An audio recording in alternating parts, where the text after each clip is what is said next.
Donc, une fois que le miel a été produit, qu'il a été mis en pot, étiqueté, qu'il respecte donc la réglementation, comment, enfin, à quel prix peut-on le commercialiser? Donc, pour répondre à cette question, je vais donner la parole à Émilie Bouriel, qui est chargée de mission à l'ADANA, et à Alexandre Dangléan, donc, qui est expert en biostatistique et en outils informatiques à l'ITSAP, qui vont vous présenter donc l'outil ProApi, donc qui est un outil donc de coût de production en apiculture. Donc, ils vont vous présenter son utilité et son fonctionnement. Donc, je vous laisse la parole. Bonjour à tous, donc Émilie Bouriel. Déjà me dire si tout le monde voit bien correctement mon écran, en tout cas pour les animatrices. C'est bon. D'accord, super. Donc je suis en effet salariée de l'ADA Nouvelle-Aquitaine depuis le 1er septembre. Donc je suis chargée aujourd'hui de vous faire une intervention sur l'outil ProApi et donc le coût de production en apiculture. J'ai pas fait forcément partie je suis salariée donc depuis récemment dans la filière apicole, donc pas forcément fait partie du groupe de travail qui a élaboré toute la méthode derrière. Donc j'espère que je pourrais répondre aux questions tout de même. Et sinon, on se fera un plaisir de répondre un petit peu en décalé si vous nous l'autorisez. Alors déjà, vous parlez de l'outil ProApi et de l'outil de production. Je voulais juste rappeler que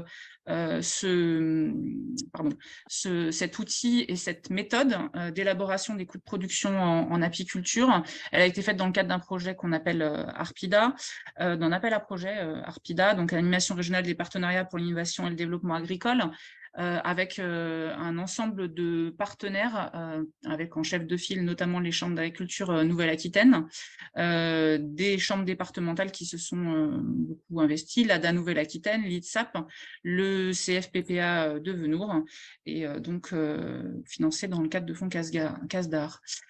Plusieurs objectifs en fait à ce développement d'un outil coût de production en apiculture. Tout d'abord pour dire que c'est pas qu'on avait une absence d'outils, mais que là, il y avait un besoin au niveau de la filière apicole d'avoir un outil plus commun, plus uniforme dans les méthodes de calcul, avec comme objectif vraiment de répondre aux apiculteurs et aux conseillers qui les accompagnent dans leurs projets, pour professionnaliser vraiment leur démarche de gestion d'entreprise, leur analyse de leur entreprise apicole. Donc là, c'est vraiment tout le travail qui a été fait pour développer à la fin plutôt une plateforme d'outils méthodologiques et d'aide à la décision pour les projets en apiculture. Donc vraiment quelque chose de global, de multipartenarial, pour aller vraiment au bout de la démarche de gestion d'une entreprise apicole, notamment d'un point de vue économique. Et en ça, on va parler rémunération de l'apiculteur. Comme on disait tout à l'heure, produire un miel de qualité, c'est important, et le vendre à sa juste valeur pour rémunérer l'apiculteur, c'est important également. Comme je le disais tout à l'heure, hein, non seulement c'est pas qu'on avait une absence d'outils, mais c'est plutôt une question de rassemblement des outils qui existaient déjà au niveau national, mais quand même avec un besoin, avec des constats qui étaient plutôt partagés par les différentes structures d'accompagnement, qu'il s'agisse des ADA, des chambres d'agriculture, sur des problématiques, notamment lors des conseils transmission, c'est-à-dire des apiculteurs qui transmettaient leurs exploitations apicoles, mais également lors plutôt de projets d'installation, où là, on avait des problématiques pour les conseils de transmission, de difficultés d'évaluation des outils de production du cédant, de présence de valeurs immatérielles qui étaient stratégiques et qui n'étaient pas forcément faciles à évaluer, parfois d'absence de candidats à la reprise d'exploitation apicole, qui pouvait s'expliquer par peut-être un manque de transparence sur la partie économique de l'exploitation qui était cédée. Et par ailleurs, pour un apiculteur qui souhaiterait s'installer, pas forcément des références technico-économiques locales très claires, ou plutôt peut-être un peu diffuses, et donc un besoin d'aller un peu plus loin sur les outils de projection, notamment de développement d'activité et d'installation.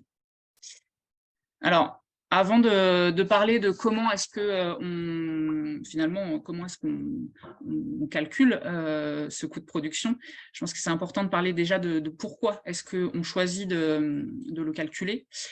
Alors, sachant que ce qui nous intéresse en premier lieu, c'est en effet de répondre aux attentes des apiculteurs, d'avoir des outils de pilotage de leur exploitation. Donc, connaître son coût de production, ça va permettre de se situer déjà par rapport à son revenu, par rapport aux autres apiculteurs et au marché, donc, qui est très important d'un point de vue commercialisation, d'aller identifier des marges de progrès et aussi d'anticiper les changements qui pourraient être faits dans un système et d'en évaluer l'impact. Donc, par rapport notamment à des projets d'investissement, mais pas forcément seulement, ça peut être aussi des projets d'un nouveau circuit de commercialisation, etc.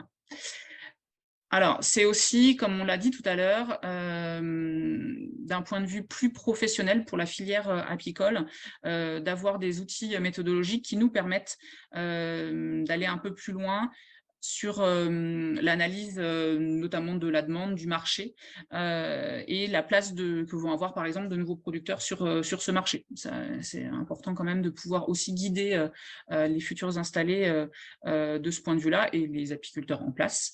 Donc c'est quelque chose, c'est un outil méthodologique qui va nous permettre d'aller plus loin dans les accompagnements, et pas forcément que dans les accompagnements individuels, mais aussi dans les accompagnements collectifs. On peut prendre un groupe d'apiculteurs qui choisirait de commercialiser son miel à plusieurs entités, dans le cadre d'une coopérative par exemple, reprendre les données économiques des différentes structures qui vont composer le groupe et d'avoir une même méthodologie pour les analyser. Je ne parle pas forcément de comparaison, mais d'analyse en tout cas de groupe. C'est important. Et en plus, ça peut permettre de développer des références supplémentaires. Alors, j'insiste vraiment sur l'intérêt, l'objectif quand même du calcul du coût de production pour l'apiculteur, c'est d'aller améliorer son revenu en identifiant potentiellement des marges de progrès. Donc, on part sur une analyse de l'existant et on voit sur quel poste on va pouvoir progresser, mais aussi en allant jusqu'à l'évaluation d'une stratégie pour aller vers ces marges de progrès, ou pour voir comment est-ce qu'on adapte son système à des changements. Et on voit aujourd'hui qu'avec des problématiques notamment de changement climatique ou des changements de cahier des charges en agriculture biologique, etc., les adaptations qui sont demandées aux apiculteurs sont nombreuses, et dans le cadre de la gestion de son exploitation, c'est quand même important d'avoir un outil de gestion finalement, et que là, ce qui est proposé par le réseau, c'est d'aller vers un outil de gestion où on passe non pas du temps à analyser, à réaliser finalement le calcul, mais on passe du temps à analyser ce résultat et à l'utiliser. Donc, ça veut dire aussi, par contre, au niveau du projet et de la méthodologie, d'être sûr que les mêmes règles de calcul sont réalisées pour tous, d'où vraiment l'importance d'élaborer une méthodologie commune. Alors, après s'être posé la question de pourquoi calculer son coût de production, c'est quand ? Quand est-ce qu'on peut calculer ce coût de production? En fait, il est à tout moment du projet de l'exploitant. Il peut être lors de son projet d'installation, ça peut être dans le courant de son activité ou dans le cadre d'un développement d'activité. C'est vraiment une approche qu'on peut avoir à tous les moments. Il ne faut vraiment pas se brider sur ce point-là. Par contre, dans tous les cas, quand on va vouloir le calculer, il va falloir un ensemble de données qui vont être indispensables et qui sont vraiment liées à une approche comptable de l'exploitation apicole. Donc, avoir une liste exhaustive des charges qui sont liées à l'atelier apicole. Donc, j'entends par là aussi lié à l'atelier apicole, parce qu'on peut avoir d'autres ateliers sur une exploitation agricole. Donc, il va falloir vraiment qu'on puisse identifier les charges liées à l'atelier apicole. Et ces charges vont être de plusieurs natures, je vais l'aborder après. Qu'on ait un détail des investissements liés à cet atelier l'atelier et des biens qui vont être à amortir, et un détail des financements qui vont être mis en œuvre. Donc tout ça vraiment approche comptable qu'on fait avec une comptabilité ou au moins un journal d'enregistrement des différentes factures, investissements, etc. Qui va nous, dans le développement de la méthodologie coût de production par le groupe de travail, il y a plusieurs niveaux d'analyse qui ont été décrits. Pourquoi plusieurs niveaux d'analyse? Pour pas en fait tout traiter en même temps et pour avoir un regard étape par étape, on va dire. Déjà, avoir un regard au niveau du coût de production global de l'atelier apicole. Donc là, on regarde l'économie, l'équilibre économique de la totalité du système. Et c'est là où on met le regard en fait entre le coût de production et les produits de l'atelier. Et on essaie d'analyser la cohérence en fait, notamment par rapport aux attentes de rémunération de l'apiculteur. Là, on est sur en effet un coût de production global où on est sur tous les types de produits commercialisés qui sont traités en même temps dans le produit global. En niveau 2 d'analyse, on va aller vers quelque chose d'un peu plus précis et d'un peu plus détaillé par type de produits commercialisés. Notamment, on va parler tout à l'heure de l'unité, l'unité commune qu'on va prendre pour le coût de production de l'atelier apicole en niveau 1. En niveau 2, on va pouvoir aller plus loin et être plus précis dans l'analyse de sa politique commerciale en fonction de ces différents produits commercialisés. Le niveau 3, on va encore plus loin dans la méthodologie. Cette fois-ci, c'est de proposer aux apiculteurs d'évaluer des scénarios d'évolution. On réalise un investissement qui va impacter tel ou tel peut-être produit commercialisé plus que d'autres. Comment est-ce que ça va faire évoluer la totalité de mon exploitation d'un point de vue économique? On fait rentrer un associé ou un nouveau salarié. Voilà, comment est-ce que, quelles sont les différentes possibilités en fonction des projets. Alors, le groupe de travail pour l'élaboration de cette méthodologie, il faut savoir qu'il s'est inspiré de la méthode coût de production de l'IDEL, dans l'Institut de l'élevage, car c'est une méthode qui a été développée il y a déjà plusieurs années au niveau des élevages herbivores français, en travail collaboratif entre l'Institut de l'élevage et les chambres d'agriculture, et qui avait vocation à prendre en compte la diversité finalement des élevages herbivores. Au sein, par exemple, de la filière bovin-viande, on a une diversité de systèmes. Et le but, c'est absolument pas de gommer cette diversité, c'est de donner des éléments d'analyse communs, mais pas de gommer cette diversité et de tenir compte, évidemment, d'un certain nombre de points.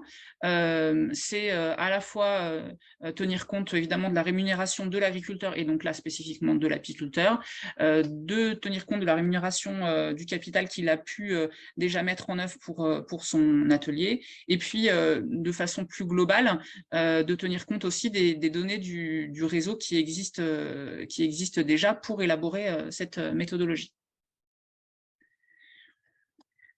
Comme je le disais, quand on est sur une approche comptable, donc on prend toutes les données de l'exploitation apicole, toutes ces données de fonctionnement, on en définit les contours, qu'il s'agisse du fonctionnement du système de production en lui-même, mais aussi de la main-d'œuvre qui va être présente sur l'exploitation, qu'il s'agisse de l'exploitant lui-même ou d'une main-d'œuvre salariale. Voilà, et donc des éléments, des différents éléments de production et des différents produits qui vont sortir de cette exploitation apicole. Dans le niveau 1, comme on est sur une démarche d'analyse globale, on va synthétiser l'ensemble de ces informations en un seul chiffre.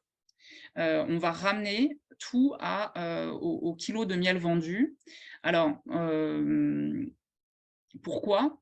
Parce que finalement, le miel, ça reste quand même, sur l'ensemble des exploitations apicoles, un produit qui est toujours présent.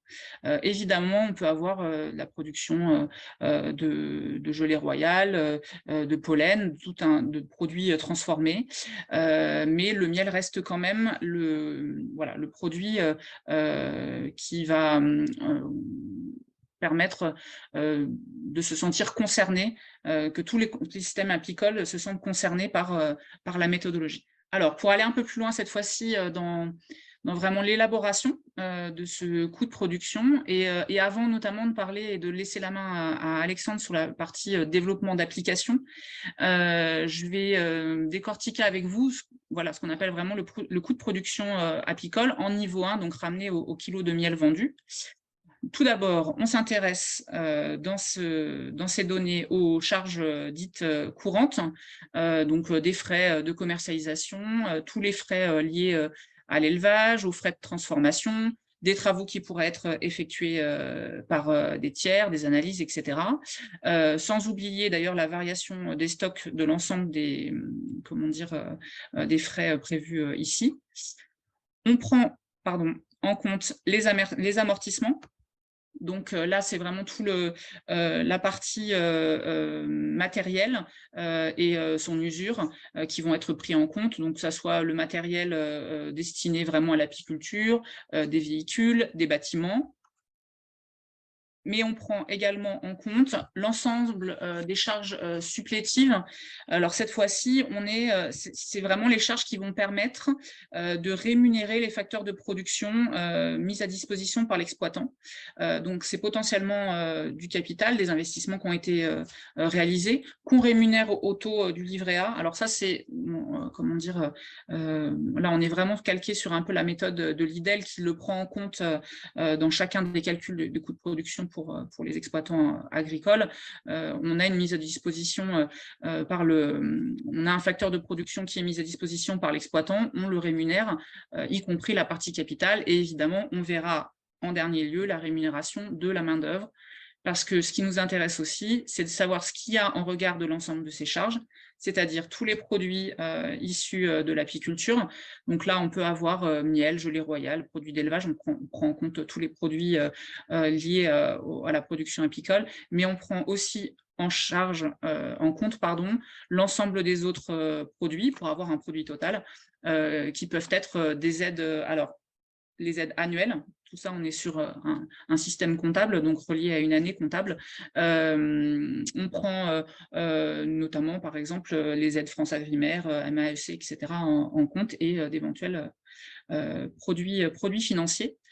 Et on s'intéresse finalement ici à la rémunération qui va être permise.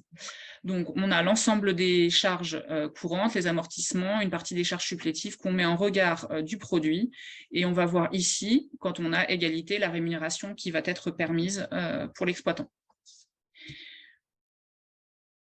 Alors, comment ça se matérialise vraiment pour l'apiculteur? Parce que donc là, j'ai vraiment parlé de méthodologie qui va être prise en main notamment par des conseillers pour accompagner des apiculteurs. Mais maintenant, il faut quand même que l'apiculteur, lui, puisse s'en emparer. Donc, ce qui compte, c'est la manière dont il va pouvoir analyser les résultats qu'on va lui présenter après qu'on ait finalement vraiment rentré toutes les données comptables, qui est plutôt le travail du conseiller en amont. Donc, un des exemples de présentation que je vous fais ici, donc là, toujours dans le niveau 1 d'analyse, donc là, le niveau très global, on reprend l'ensemble des postes de charge qu'on ramène en euros par kilo de miel. Donc là, c'est une exploitation tout à fait... Le but, c'est pas de montrer un exemple existant, c'est plutôt d'aller vers un exemple fictif pour que vous voyez comment est-ce que se présente l'ensemble des résultats. Où on reprend les différents postes de charge pour les ramener donc à 16 € par kilo de miel. Donc l'atelier apicole apparaît globalement ici. On prend notamment aussi la rémunération ici sous forme d'une rémunération forfaitaire qui est de 1,5 SMIC pour cet exemple. alors ça fait partie des choses qui sont d'ailleurs amenées à évoluer, et donc on verra dans le détail que c'est d'où l'intérêt du développement vraiment d'une plateforme et d'une application derrière. Et ensuite, on va regarder les différents postes de produits, donc là, très simplifié, avec du miel, du miel vendu, des produits transformés et des subventions. Cette colonne référence, elle est vraiment intéressante parce que elle va être utilisée pour soit rentrer des données de référence par rapport à des systèmes apicoles proches ou une année précédente, donc pour voir les évolutions, ou encore un prévisionnel. Donc justement, dans le cadre d'une installation, entre ce qui était prévu et ce qui est maintenant réalisé, comment on a évolué et quels sont les écarts et comment est-ce qu'on va pouvoir les analyser. Autre présentation, et là qui a un grand intérêt, c'est vraiment le même diagramme que je vous ai montré tout à l'heure entre les charges et le produit. On a une rapidité d'interprétation visuelle qui est assez forte, puisque avec cette rémunération forfaitaire de 1,5 SMIC, pour cet exemple, on a un écart entre les charges et le produit, où là, les charges sont supérieures aux produits de l'atelier apicole. Autre exemple de présentation et surtout de continuer à analyser, on a parlé de la rémunération dans l'exemple juste précédent, de la rémunération forfaitaire à 1,5 SMIC, donc mis au regard des produits. Mais évidemment, on a d'autres manières d'analyser tout ça. On peut être déjà analyser la rémunération réelle. Donc là, on prend bien en compte les prélèvements de l'exploitant et le paiement des cotisations sociales. Donc la rémunération réelle, finalement, fait qu'on se retrouve avec des charges qui sont inférieures aux produits et non pas égales. Alors qu'ici, on est sur une rémunération permise. Donc là, la rémunération permise pourrait être plus importante que la rémunération réelle. Et il y a aussi, et ce qui est très important dans le cadre des évolutions d'un atelier apicole, c'est ce que l'exploitant souhaite. Là, on est sur une photo à un temps année 0. Comment est-ce qu'on fait pour aller vers cette rémunération souhaitée? Donc là, on va analyser évidemment derrière les différentes charges, etc. Comme je le disais, ce qui peut être frustrant, un petit peu dans le niveau d'analyse 1, c'est le fait qu'on est sur une vision très globale, alors que un système apicole, c'est souvent notamment une diversité de produits, et c'est important de prendre en compte cette diversité de produits. Donc là, on va aller cette fois-ci vers un autre exemple. Donc là, l'exemple qui est donné, il est également fictif. Il est sur une ferme d'environ 800 colonies en production, qui a comme produit du miel, un service des colonies en pollinisation, du pollen, des produits transformés, avec différents circuits de commercialisation. Et cette fois-ci, on va aller vraiment travailler des clés de répartition des différentes charges. Parce que certains produits, en termes de fourniture matérielle, par exemple, elles vont plus ou moins impacter la production de miel ou la production de produits transformés. Il y a un certain nombre, par exemple, d'emballages qui vont peut-être être liés seulement aux produits transformés et pas au reste. Donc, on va avoir des affectations qui peuvent être à la fois des affectations à 100% parce que certaines charges ne concernent que certains types de produits, mais également des clés de répartition qui peuvent être au chiffre d'affaires ou encore au temps de travail. Donc là, c'est un travail à réaliser avec l'apiculteur pour qu'on se rapproche quand même de sa réalité de travail et de la réalité de son système, mais qu'on aille quand même plus loin avec lui dans l'analyse de ce système apicole et des produits, notamment parce que derrière, on va pouvoir réaliser des focus, donc des focus des charges par type de produit vendu. Donc là, on a un focus miel, toujours avec notre histoire de rémunération forfaitaire sur ces exemples-là à 1,5 SMIC. Et aller aussi plus loin, parce que par produit, on va pouvoir analyser et mettre au regard son coût de production pour tel ou tel type de produit, avec ses prix moyens de vente. Donc c'est en ça qu'on parlait d'aller plus loin vers la partie analyse de la politique commerciale. c'est le prix de vente de mon produit. Y a-t-il une cohérence, notamment avec son coût de production. Donc là, dans l'exemple, on a un atelier miel avec un coût de production à 5,85 € par kilo de miel vendu pour un prix moyen, vendu à 9,21 €. Tandis que sur la partie plutôt pollinisation, donc par colonie, on a cette fois finalement un coût de production qui est supérieur au prix moyen par colonie en pollinisation. Là aussi, attention, il faut à chaque fois, c'est pour ça que l'analyse globale, elle a quand même un grand intérêt, c'est que il s'agit d'aller plus précisément sur chaque type d'atelier au sein du système apicole, mais de garder une vision quand même globale pour l'analyse. Et puis, dernière façon de présenter les choses pour aller plus loin encore, par circuit de commercialisation. Notre miel, donc quand on était sur le focus miel de tout à l'heure, on peut aller voir les coûts de production par circuit et les prix moyens de vente par ces mêmes circuits. Donc là aussi, ça peut nous permettre de prendre des décisions sur ces différents circuits de commercialisation en termes de rentabilité et d'évolution future. Alors, avant de passer donc la parole à Alexandre, j'espère avoir été assez claire sur le fait que cette méthodologie, le but, c'était quand même d'avoir d'un outil vraiment commun. Et là, les différentes présentations que je vous ai faites sont tirées notamment au départ de ce qu'on appelle une base Excel qui nous permettent de réaliser l'ensemble de ces calculs. Donc, vous comprenez bien que on est sur plusieurs bases Excel qui, à un moment, pour qu'on soit plus performant dans l'accompagnement, doivent être réunies. Et c'est en ça que l'application ProAPI qui va être développée va nous aider à le faire.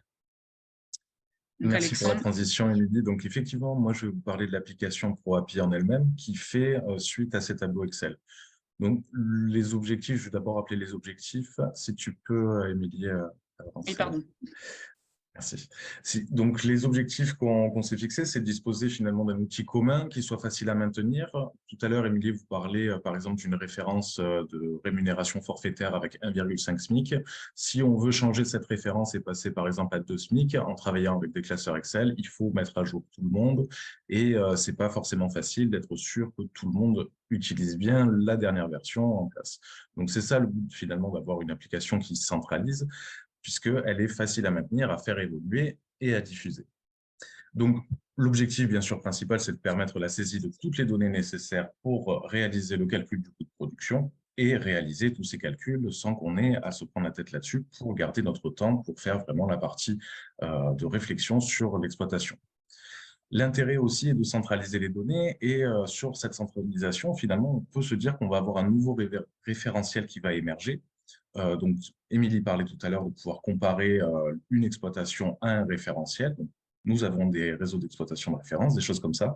Mais une chose intéressante, c'est de voir aussi, après, en venant du terrain, des exploitations qui ont été saisies dans cet outil, de se dire, bah, en moyenne, moi, mon profil d'exploitation, mon type d'activité, c'est plutôt ceci ou cela, par exemple de la gelée royale.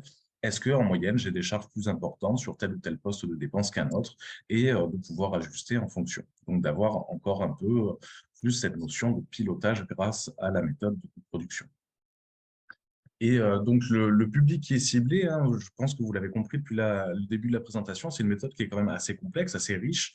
Donc, ce n'est pas un outil qui est, pour l'instant, identifié comme à mettre dans les mains directement des apiculteurs, mais plutôt dans les mains de ceux qui vont conseiller les apiculteurs et qui sont formés à la méthode. Donc, notre premier public, ce sont les conseillers apicoles, qu'ils émanent des ADA, des chambres d'agriculture ou autres structures.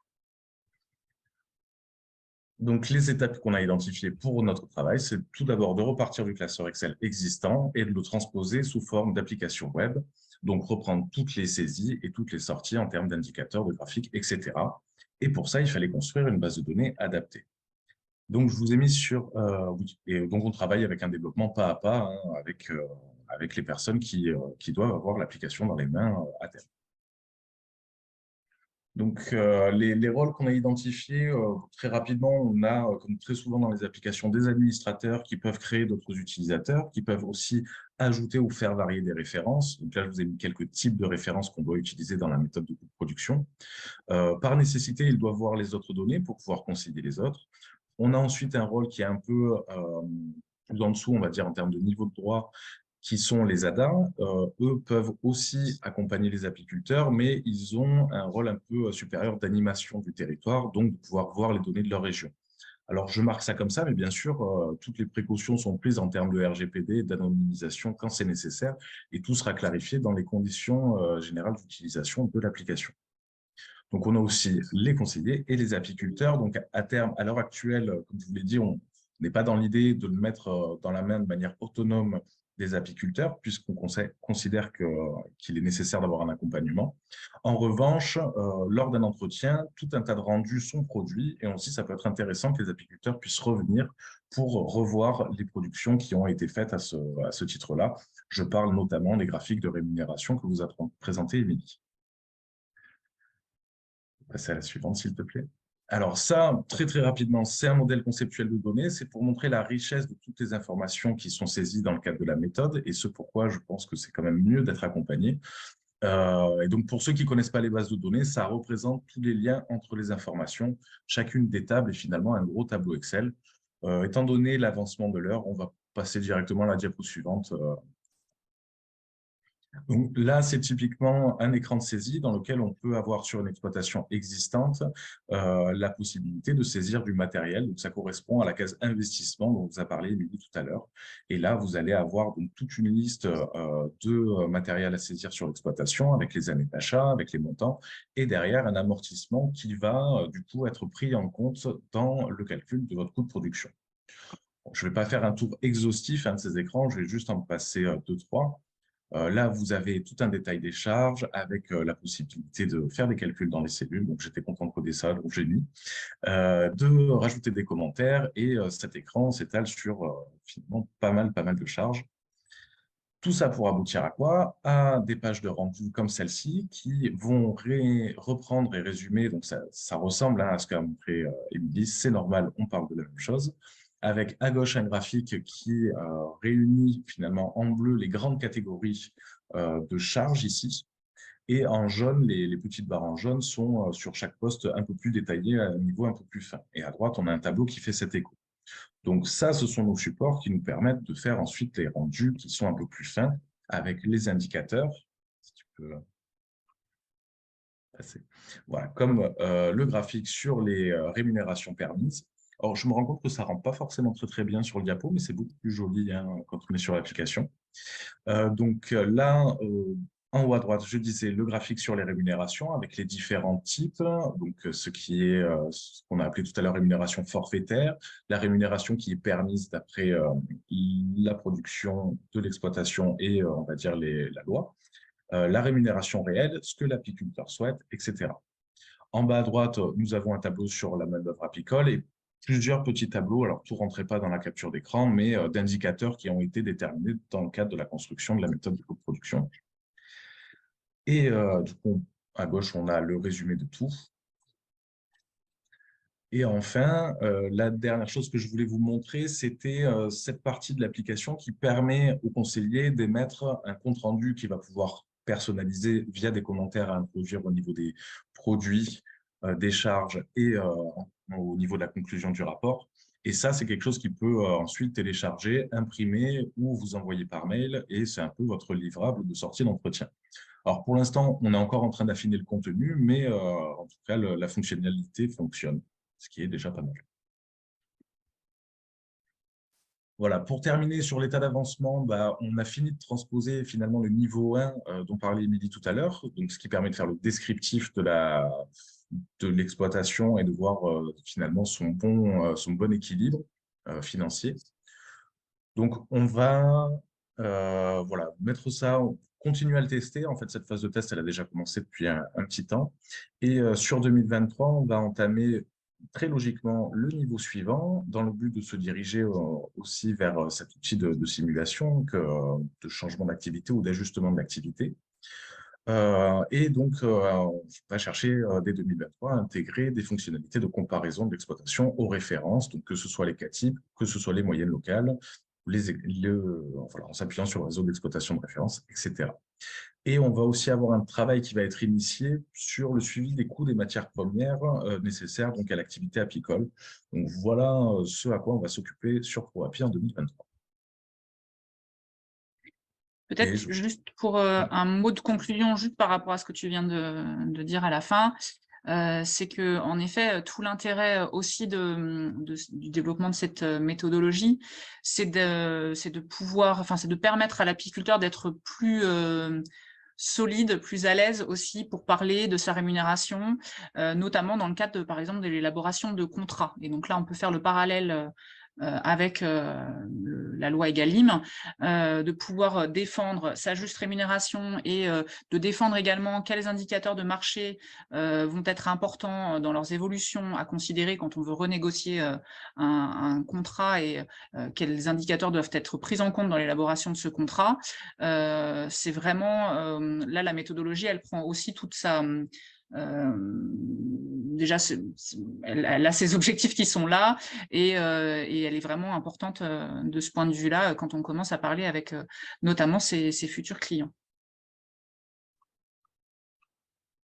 Ben, Voilà. je pense que c'est intéressant par rapport à une des questions qui est placée. Donc, Lucienne disait que c'était dommage que le tableur il ne soit pas directement accessible aux apiculteurs.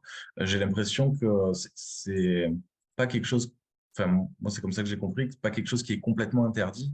Mais c'est un peu une inquiétude du fait de mettre ça, alors qu'on sait que cette méthode est un peu compliquée. Mais j'ai l'impression que l'intérêt, justement, c'est que les apiculteurs se l'approprient bien pour ensuite, finalement, faire, comme tu dis, être beaucoup plus sûr d'eux, sur leur rémunération.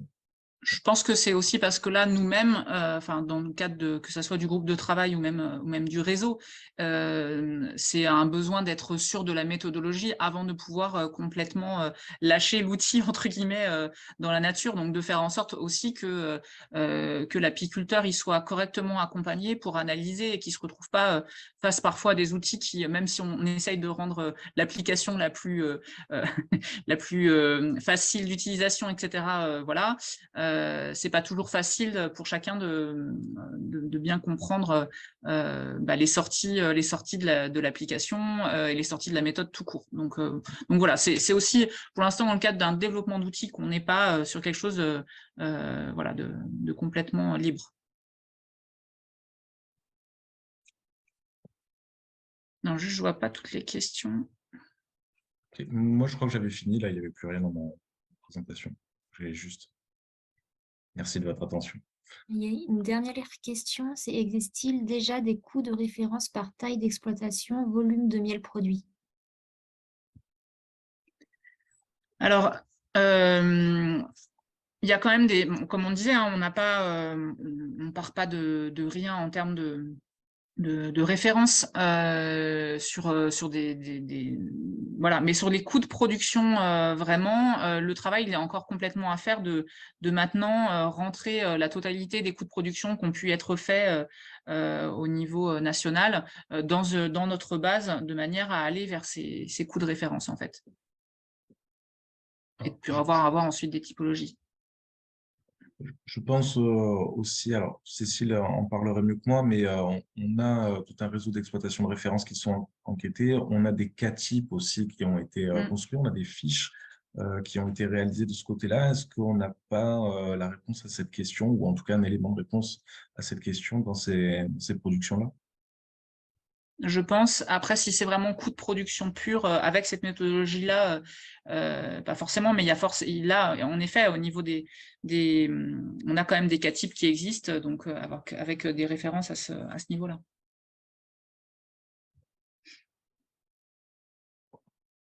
Merci à tous les deux pour vos réponses aux questions. Si je peux me permettre une remarque, puisque j'ai pu bénéficier, moi, en tant qu'apiculteur, d'un suivi coût de production. Ce qui est très intéressant pour nous, c'est toute la dimension formative et dynamique de groupe de ces outils et des ateliers auxquels on peut participer. puisque c'est l'occasion d'échanger notamment avec les collègues, de s'approprier un certain nombre d'éléments. Donc il y a vraiment une dimension éducation populaire, j'ai envie de dire, là-dedans, c'est-à-dire qu'on permet aux producteurs de s'approprier et de standardiser les références dans l'échange. Et ça, c'est ce qui fait aussi toute la valeur, je veux dire, de cette méthode. C'est pas seulement un outil, c'est pas seulement un outil d'aide à la décision ou au niveau de la commercialisation, c'est aussi une façon d'échanger et puis de se jauger et de grandir en groupe. Donc voilà, c'est un retour très positif en tout cas des collègues.